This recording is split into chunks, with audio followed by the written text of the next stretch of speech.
Ben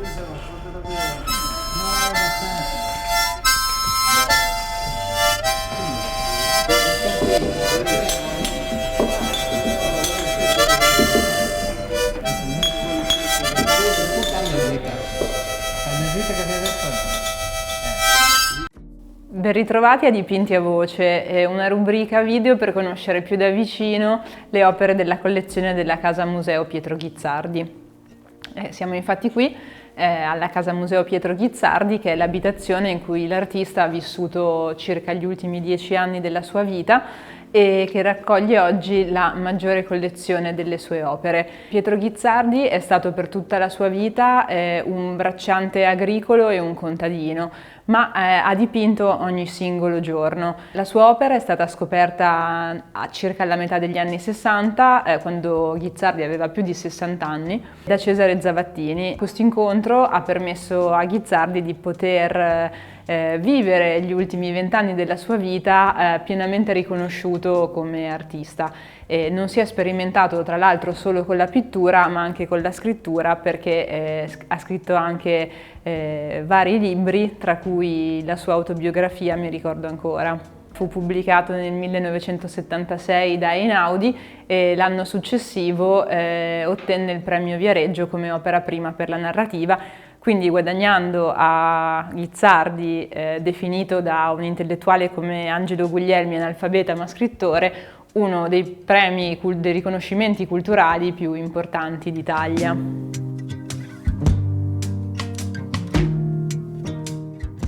Oggi vedete qui di fianco a me un'opera insolita, un soggetto insolito della produzione di Pietro Ghizzardi, forse un soggetto con cui il pubblico può essere poco familiare. È uno studio anatomico, uno studio di gambe nella fattispecie, che è stato datato da Pietro Ghizzardi ed è stato eseguito il 29 gennaio del 1960. Pietro Ghizzardi, come ho detto nell'introduzione, è stato un pittore assolutamente autodidatta, è nato in una umilissima famiglia di braccianti, ha fatto per tutta la vita a sua volta il bracciante e ha avuto una scolarizzazione assolutamente minima, non ha nemmeno terminato le elementari. Si accosta all'arte spontaneamente, quando è ancora un ragazzino, e lo racconta Mi ricordo ancora, la sua autobiografia, in cui dichiara di essere rimasto affascinato dal segno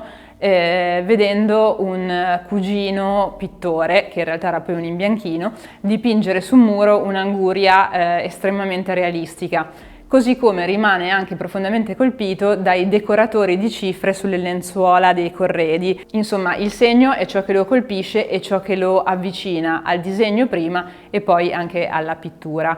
Le umili origini di Ghizzardi e il fatto che sicuramente non è stato un artista accademico possono forse indurre a pensare che fosse un artista semplice in qualche modo, anche nell'estetica dei suoi soggetti. Bene, un quadro come questo ci dimostra esattamente il contrario. Gli studi anatomici sono un soggetto che, come ho detto, ricorre poco di frequente, ma qui nella nostra collezione ne raccogliamo vari. Ghizzardi, soprattutto fra gli anni 50 e 60, per quanto concerne il patrimonio della sua opera che è stato conservato e che è pervenuto fino a noi, si cimenta spesso con questi studi.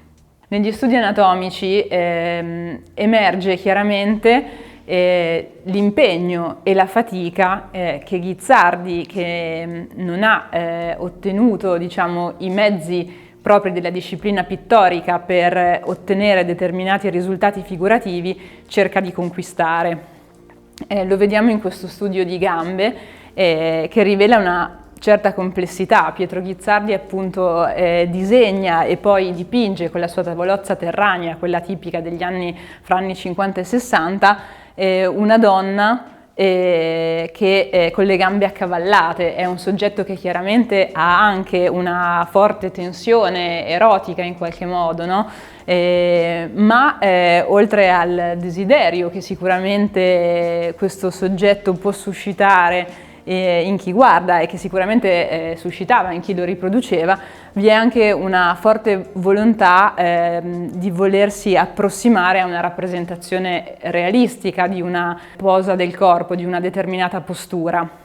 Guizzardi, oltre a studi anatomici sulle gambe, ne esegue vari altri, e anche su altre parti del corpo, si concentra anche sulle braccia, sulle mani, sulle torsioni del busto. Un soggetto come questo esplicita piuttosto bene il fatto che Pietro Guizzardi fosse un artista che, pur non essendo ancora riconosciuto all'epoca di questo quadro, aveva una forte consapevolezza anche di cosa comportasse il suo mestiere. Grazie per averci seguito e ci rivediamo al prossimo episodio di Dipinti a Voce.